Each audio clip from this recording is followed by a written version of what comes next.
Capítulo 1. Dois irmãos, dois destinos. Antes da luta com Deus, houve uma luta no ventre. Antes do altar veio o engano. Antes do toque divino, veio o toque da ambição. Jacó nasceu segundo, mas nunca aceitou ser o último. Desde o ventre, brigava com seu irmão Esaú. 2 filhos, 2 promessas. 2 caminhos que se entrelaçavam como os pés na areia de uma corrida pela bênção. Esaú era rude, forte, caçador. Jacó era sutil, rápido, esperto. Enquanto um confiava no braço, o outro confiava na estratégia. E Jacó disse: "Vende-me hoje a tua primogenitura." Gênesis 25:31. Esaú trocou o eterno por um prato de lentilhas. Jacó o tomou por inteiro. Não foi só um prato, foi um pacto. Mas ao tentar tomar a bênção que ainda não era sua, Jacó despertou a fúria do irmão e o medo no coração. Ele fugiu. Fugiu do lar, do passado, de tudo, levando nas costas uma bênção que carregava peso e promessa, mas que ainda não havia sido forjada no fogo da transformação. Sozinho, errante, Jacó dormiu sobre uma pedra. E mesmo ali, Deus falou: "Eu sou o Senhor, o Deus de Abraão, teu pai, e o Deus de Isaque." Gênesis 28:13. Foi a primeira vez que Jacó ouviu a voz do Eterno, mas ele ainda não estava pronto para responder. Antes de lutar com Deus, Jacó precisaria lutar consigo mesmo. Capítulo 2. O enganador enganado. Jacó fugiu com a bênção de seu pai, mas não levou paz no coração. No deserto encontrou uma pedra, no sono encontrou uma escada, e no céu encontrou uma promessa. "Eis que estou contigo, e te guardarei por onde quer que fores."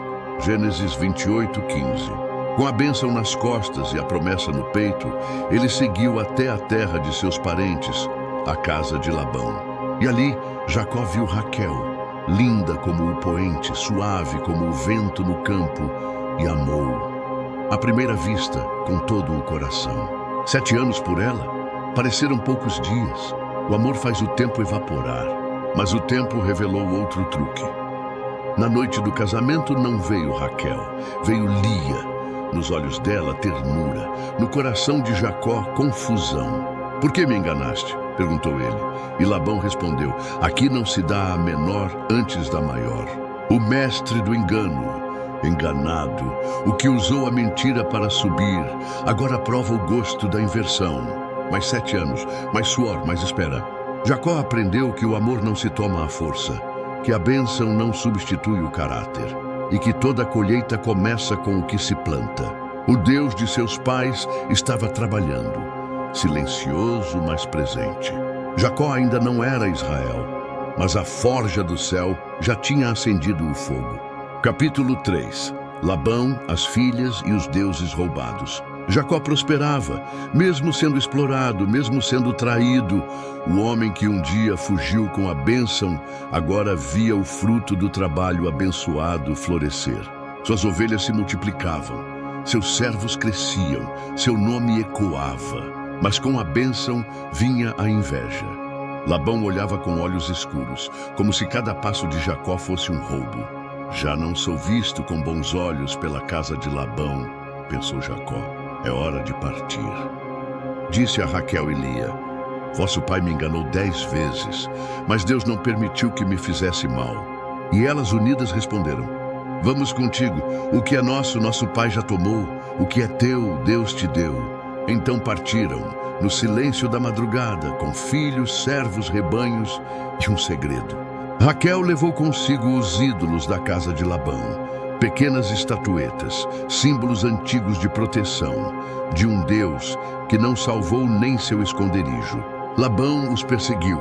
Dias depois, os alcançou no deserto. Fúria nos olhos, acusações nos lábios. "Por que me enganaste, Jacó? Por que levaste minhas filhas como cativas da espada? E por que roubaste os meus deuses?" Jacó não sabia, jurou inocência. "Quem tiver teus ídolos não viverá." Raquel os escondera debaixo de si, sentada sobre o engano, disfarçando o rosto, protegendo a vida.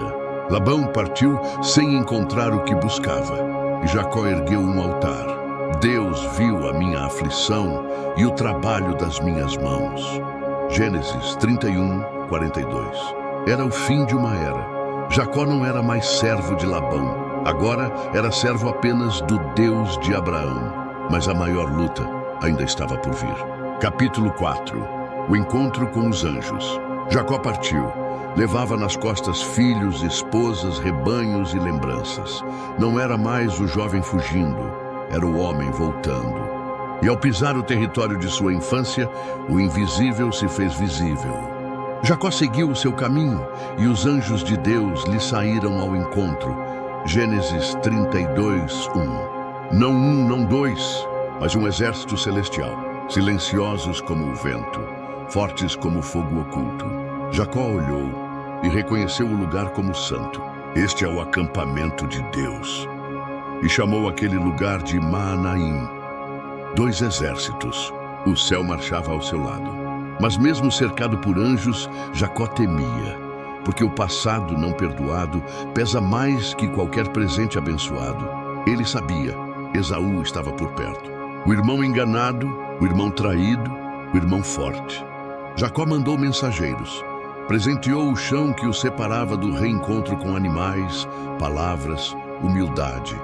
Tentava comprar paz, mas no fundo buscava perdão. Ele dividiu o povo em 2 grupos, com medo de perder tudo. Dormiu inquieto. Mesmo com anjos ao redor, a maior batalha estava dentro. Jacó estava à beira do Jaboque, à beira de algo eterno, e ainda não sabia. Capítulo 5. Preparando o coração e o campo. A noite caía como um véu sobre o vale, e com ela o peso do reencontro. Jacó ouviu os mensageiros voltarem com poucas palavras, mas suficientes para gelar o sangue. Esaú vem ao teu encontro, com 400 homens. 400 era a confirmação do pior medo, a espada da vingança, o passado armado avançando sem misericórdia. Jacó se agitou, dividiu sua caravana, colocou os servos na frente, Raquel por último, como se pudesse atrasar o sofrimento. Mas ali, no aperto do coração, no desespero da alma, Jacó orou como nunca havia orado. Ó Deus de meu pai Abraão e Deus de meu pai Isaque, livra-me, peço-te, das mãos de Esaú, meu irmão. Gênesis 32, 9 e 11. Era a voz de um homem quebrado, não um trapaceiro, não um manipulador, mas um filho clamando ao pai. E ali, pela primeira vez, Jacó se curvou mais do que seus joelhos. Seu orgulho caiu com a cabeça no chão. Em seguida, separou presentes. Rebanhos, servos, riqueza. Uma tentativa humana de amaciar o coração de um irmão ferido. Era estratégia, mas também era arrependimento. Porque quando a alma é tocada, até o que temos de mais precioso parece pouco para oferecer. Jacó preparava o campo, mas o que Deus queria era o coração. A noite se aproximava, e com ela algo mais do que Esaú. Algo mais profundo, mais divino, mais definitivo. A luta não seria com o irmão. Jacó iria lutar com o próprio Deus. Capítulo 6. A luta no Val de Jaboque. A noite caiu, e com ela o mundo ficou em silêncio. Jacó atravessou o ribeiro de Jaboque, mandou esposas, filhos, servos e tudo o que possuía, e ficou só. Só. O homem que sempre teve um plano, agora tinha apenas o céu por testemunha. Foi quando alguém apareceu, sem aviso, sem rosto, sem nome, e lutou com ele. Não por segundos, não por minutos, mas até o romper do dia. Corpos em choque, braços entrelaçados, pó do chão misturado com suor e lágrimas. Jacó não sabia com quem lutava, mas sabia o que estava em jogo. Ele não queria mais fugir, não queria mais enganar, não queria mais ser Jacó. Deixa-me ir, pois já rompeu o dia, disse o homem. E Jacó, com o corpo exausto e a alma sedenta, respondeu: Não te deixarei ir se não me abençoares. Foi então que o homem o feriu na coxa e com um simples toque deslocou o que sustentava Jacó em pé. A luta terminou, mas o encontro apenas começava. Qual é o teu nome? Perguntou o homem. Jacó. O nome da dor, o nome da fuga, o nome do engano. Não te chamarás mais Jacó, mas Israel, porque como príncipe lutaste com Deus e com os homens e prevaleceste. Agora Israel mancou ao nascer do sol, Cada passo doía, mas cada passo era um novo nascimento. Ele tinha enfrentado o eterno, tocado o invisível, lutado com Deus e saído vivo. Mas nunca mais seria o mesmo. Capítulo 7. Israel, o nome que nasce da luta. O sol nasceu em Peniel, lento, dourado, silencioso, e Jacó mancava. Cada passo ecoava a lembrança da noite. Cada dor no corpo era uma lembrança da nova alma. Ele não era mais Jacó, agora era Israel, o homem que lutou com Deus e viveu para contar. Mas havia ainda um encontro marcado com o passado. O horizonte guardava Esaú, o irmão traído, a fúria que podia estar viva ou enterrada. Israel se adiantou, dividiu seus filhos, aproximou as esposas e então se lançou ao chão. Uma vez, duas, três, 7 vezes ele se curvou. Aquele que enganara, agora se humilhava. Esaú veio correndo, mas não com espada, não com soldados, não com ódio. Veio com abraços. E Esaú correu-lhe ao encontro e abraçou-o, lançou-se-lhe ao pescoço e o beijou, e choraram. Gênesis 33, 4. 2 lágrimas, 2 histórias, 2 cicatrizes. Naquele abraço, um passado foi curado. O trapaceiro encontrou perdão, e Esaú, o caçador, encontrou paz. Israel olhou para o irmão e disse: ver teu rosto é como ver o rosto de Deus.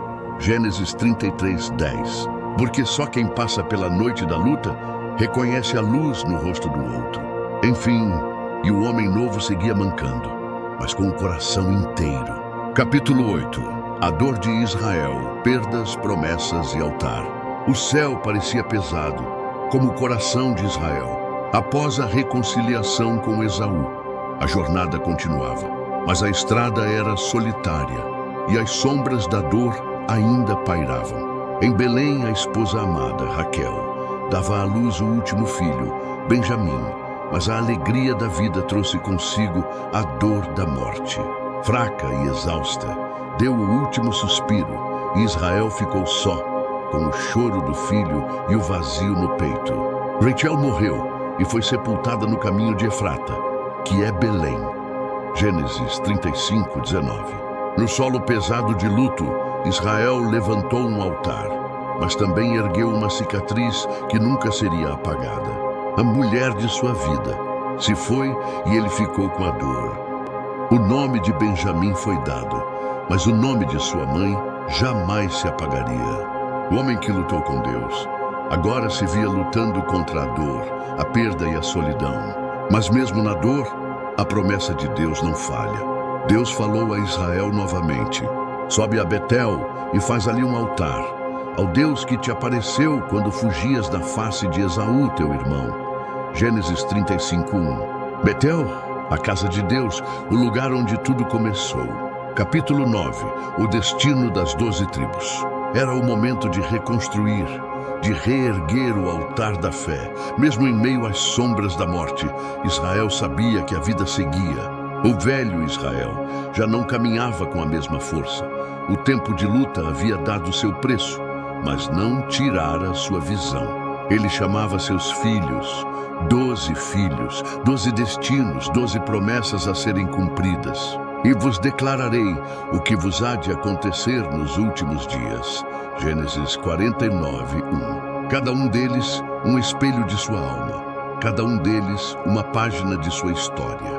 O primogênito, fervoroso, mas volúvel, não teria o lugar de liderança que pensava. Sua impetuosidade lhe custou o trono. Simeão e Levi, os irmãos que tomaram justiça nas mãos, receberiam suas bênçãos, mas em terras separadas, onde suas raivas não pudessem incendiar. O leão, o mais forte, o mais destemido, seria o rei da linhagem, o ancestral de Davi e do Messias. O cetro não se apartará de Judá, nem o bastão de entre os seus pés. Gênesis 49, 10. Naftali, Gad e Aser, todas as tribos mais humildes, seriam abençoadas com terras e prosperidade, mas jamais se esqueceriam da força da união. Issacar e Zebulon seriam trabalhadores, mas seus frutos se multiplicariam. e através de seu esforço, Israel se manteria de pé. O filho amado, aquele que enfrentou a traição e a dor, seria o abençoador de sua linhagem, onde riqueza, sabedoria e poder se entrelaçariam. José é filho de uma mulher, mas será o mais forte dos filhos. Gênesis 49, 22, 26.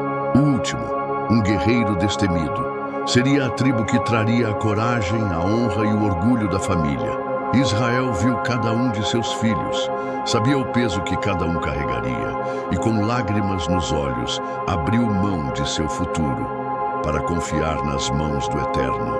A bênção do pai foi dada, mas o destino agora estava nas mãos de Deus. O velho Israel descansou, mas suas palavras ecoaram nos corações de seus filhos, que por suas bênçãos se tornaram mais do que apenas tribos, se tornaram o alicerce de uma nação. Capítulo 10. O legado de Israel, do Egito ao deserto. Israel havia partido deste mundo, mas sua alma não se extinguiu, porque o espírito das 12 tribos continuaria vivo. Os filhos de Israel, agora prontos para o que viria, entenderiam que as promessas feitas a seu pai não seriam cumpridas nas suas terras natalinas, mas em um lugar muito mais distante. Eu sou Deus de Abraão, de Isaque e de Jacó. Eu sou o que te conduz. Êxodo 3:6. A terra prometida estava longe, muito longe. E entre eles e o futuro, um Egito os aguardava. Mas o Egito não era a terra da promessa, era a terra da opressão. As tribos de Israel cresceram em número e força, mas o faraó viu neles uma ameaça e com mãos de ferro os escravizou. A dor do cansaço e da opressão se espalhou, mas as promessas de Deus não falhariam. No Egito, as sementes estavam sendo plantadas. Cada lágrima derramada, cada suspiro de angústia, preparava o coração do povo para o grande chamado. Eu vi a aflição do meu povo e desci para livrá-los. Êxodo 3, 7 e 8. Era tempo de libertação. O escolhido seria o líder que guiaria as tribos, não só para a liberdade, mas para o encontro com a terra prometida. O povo de Israel, agora com o nome de nação, caminharia pelo deserto, e o deserto não seria apenas a jornada física, mas a jornada espiritual, a provação de se tornar quem Deus queria que fossem. O deserto forjaria o caráter de Israel, testaria sua fé e sua paciência. O maná seria o pão do céu, a nuvem e o fogo, a presença divina. Finalmente, depois de 40 anos, o povo chegaria à terra prometida, aquele pedaço de terra que Jacó tanto sonhou, onde suas tribos poderiam descansar, prosperar e se multiplicar. Mas Jacó, o homem que lutou com Deus, não veria essa terra com seus próprios olhos. Sua visão agora se cumpria nos filhos, e o legado de Israel se perpetuaria por gerações e gerações. Com o fim da jornada de Jacó, as tribos de Israel seguem suas próprias histórias, mas o espírito de seu nome, Israel, continua a guiá-las na luta e na fé. E assim termina a história de Jacó. Mas o legado de Israel jamais se apagará.